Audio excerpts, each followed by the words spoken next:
Welcome back to the channel, everybody. Today I'm playing course number 2 on my 12 and 12 series. Today we'll be playing Castle Oaks golf course in Ione, California. Obviously this is the first time I've been here. Checked it out online. Looks to be a pretty tough course. So I'll take you guys along. I'll give you a review afterwards. Thanks, guys. So as I stepped up to the tee here on number 1, I had yet to even hit a ball on the range or take a practice putt on the practice green. They let me know that I could go out as a single by myself if I was ready to go, and for filming purposes it's a lot easier that way, so I took advantage of that. But my game definitely struggled from lack of a warm-up. Even without the warm-up, I do happen to manage to hit a good tee shot here, put it right in the middle of the fairway. For your approach here on the second shot, you want to favor the left-hand side of the fairway, which I didn't do, and ended up getting blocked out by an oak tree here. I'm going to try to play a big swoop around this tree, keep it low.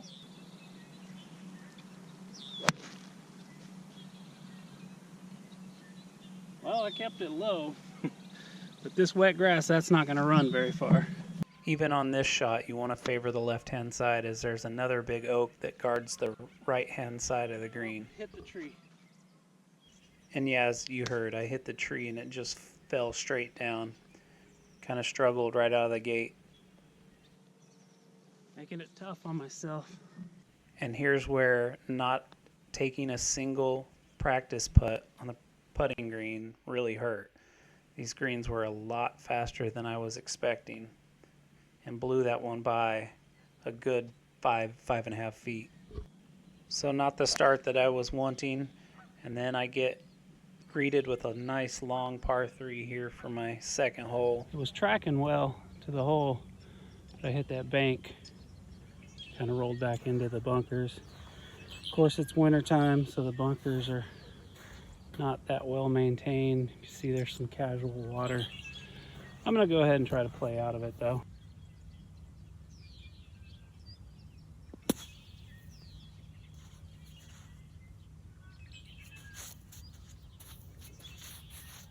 Not too bad. So I have this 5-footer to save a par and a nice up and down from the sand, but just played just a little too much break, tapping in for a bogey. You don't want to miss right on the tee shot here on number 3, so I kind of overcompensated a little bit and yank it well left. Leave myself in the tough position under this tree, just trying to punch it back into play. Leave myself with the decent shot at getting up and down for par here. Hit that one pin high, just off the green to the left. One thing I've noticed so far about these greens is they are cut short and they are fast. Luckily I didn't get up on top of that tier. I don't know if you could see it, but there's quite a bit of slope in that green. It's gonna putt this one from off the green here. Oh, that's way gone. Way gone. Could see I was still struggling with the speeds of the greens.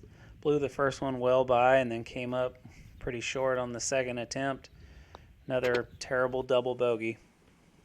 Put that bad double bogey out of my mind and hit a pretty decent drive here on number 4.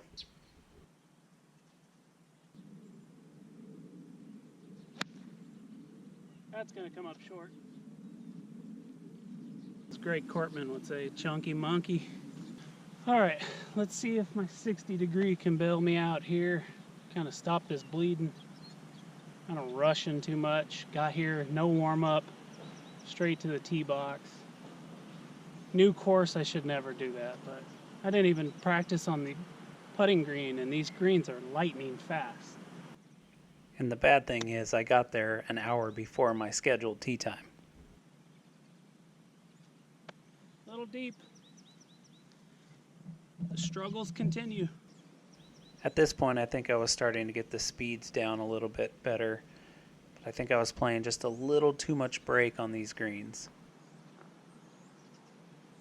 Well, so far it's not going so great here at Castle Oaks.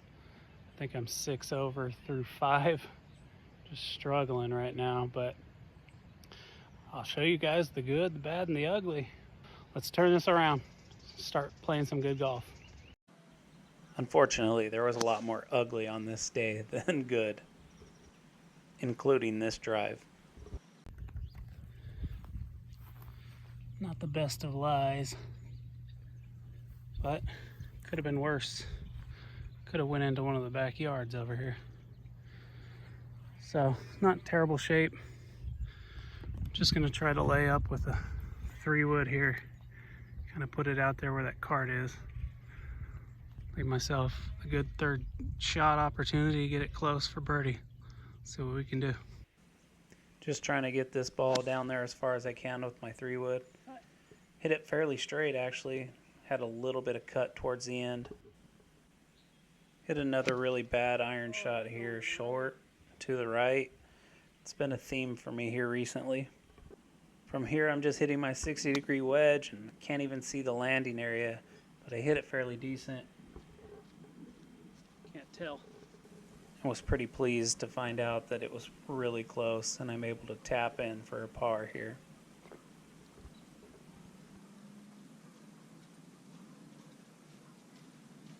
Well, on the bright side, that's the first par. You definitely want to favor the left on your tee shot here on number 6, which I did not do. My ball drifts off to the right. Fortunate that it stays out of this marsh, but I had no shot directly at the flag. I had a big clump of grass in front of me. So I just hacked out to this position, and I just chip up with a 60-degree, and I nearly hole this thing out.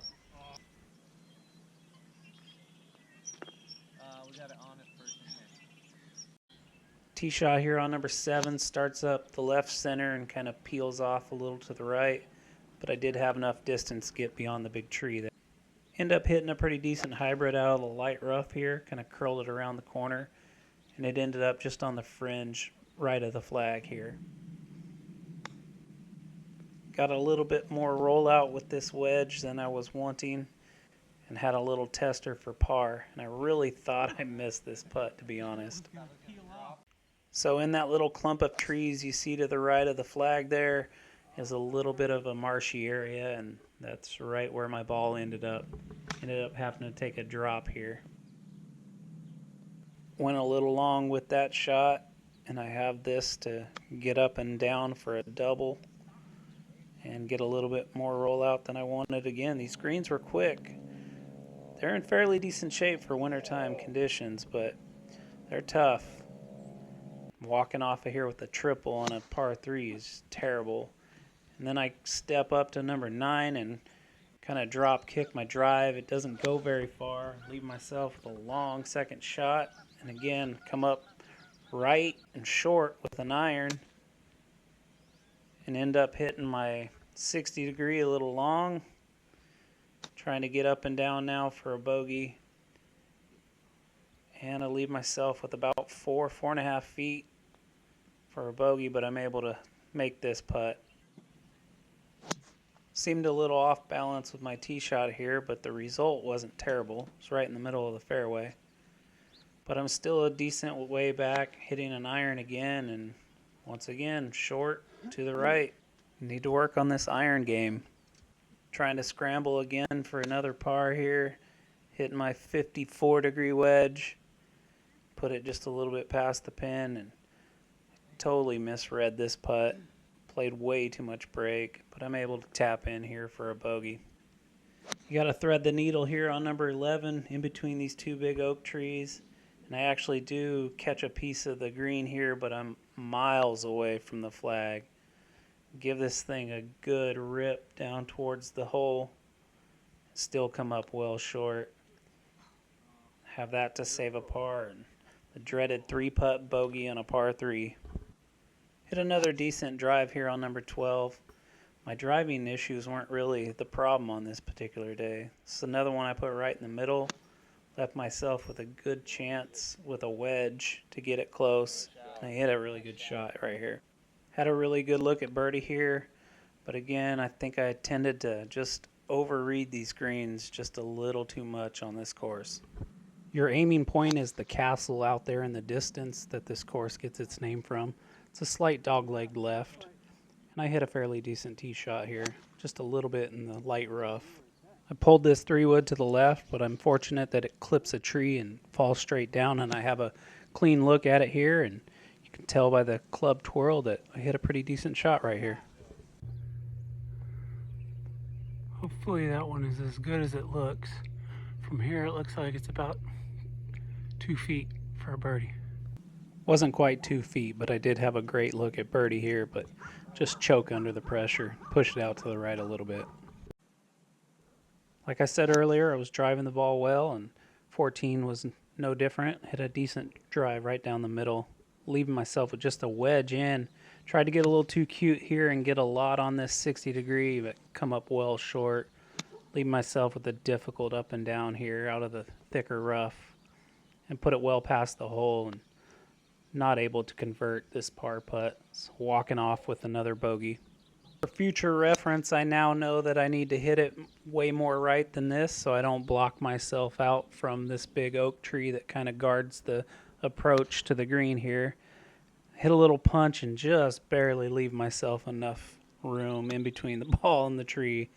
But I do come up short, and another difficult up and down for par here, and once again just slightly off on my read, tapping in for another bogey.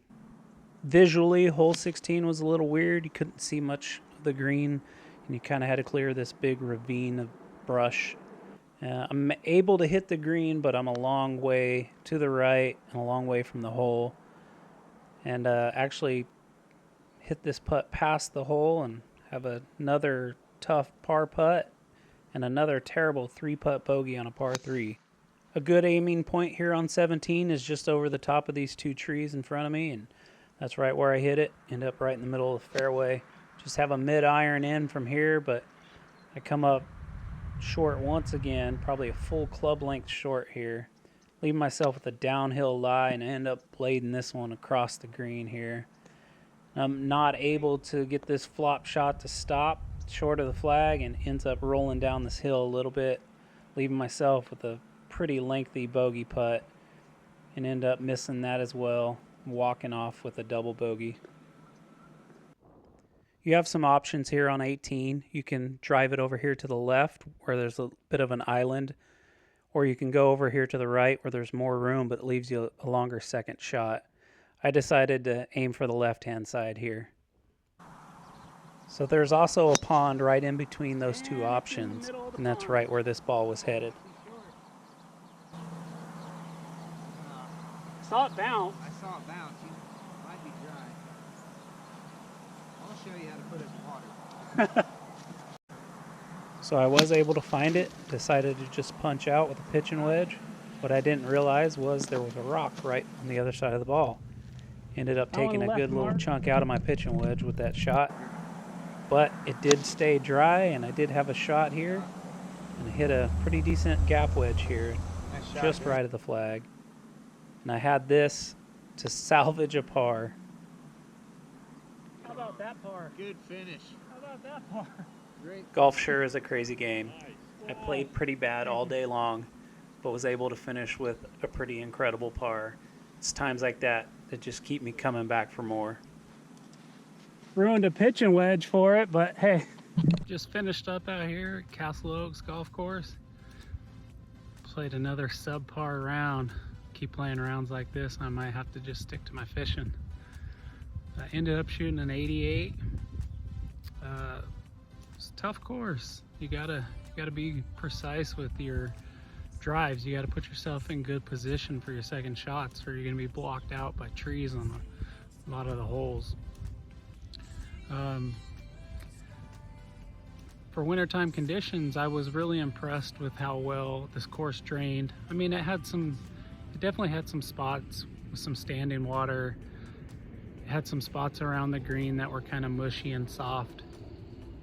The bunkers were, you know, like they are in the winter, filled with water, hard sand, not very playable.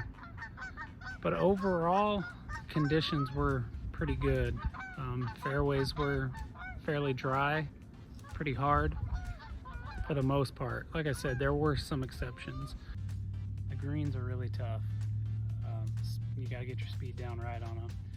They had, you know, their typical winter wear, spike marks and some dead spots here and there, but they still rolled pretty good. I kind of overread them a lot. They look like they break a lot more than they do, but a lot of putts pretty much stayed straight, but lightning fast. Kind of remind me a lot of the greens out at the Ridge in Auburn. Very similar, very tough greens there as well. There's also a lot of cool little quirks to this course. That little shack that somebody has in their backyard with the golf balls, that was pretty cool. Being able to see the castle in the distance, that's pretty cool too. I would recommend this course if you're in the area. The staff was super friendly. It was a fun, challenging course, but I enjoyed the round. Thank you for coming along. Remember, if you like this series and like this video, go ahead and hit that like button. Subscribe if you haven't. Thanks for watching. So I just wanted to end the video with some footage of this really cool little golf ball shack that this guy had in his backyard, just left of the tee box on 15. It was really kind of cool. He has a whole setup where you can purchase used golf balls, you can purchase a drink, or you can even donate balls that you found or that you no longer want to play. And I totally missed the opportunity to add one of my balls with my logo. I thought about that while I was editing the video, so totally missed out on that opportunity. Also want to give a big shout out to my fiance for letting me play this round of golf on Valentine's Day. So guys, find you a woman that lets you golf on Valentine's Day. Thanks for watching. Till next time. We'll see you later. That sound today. Nice.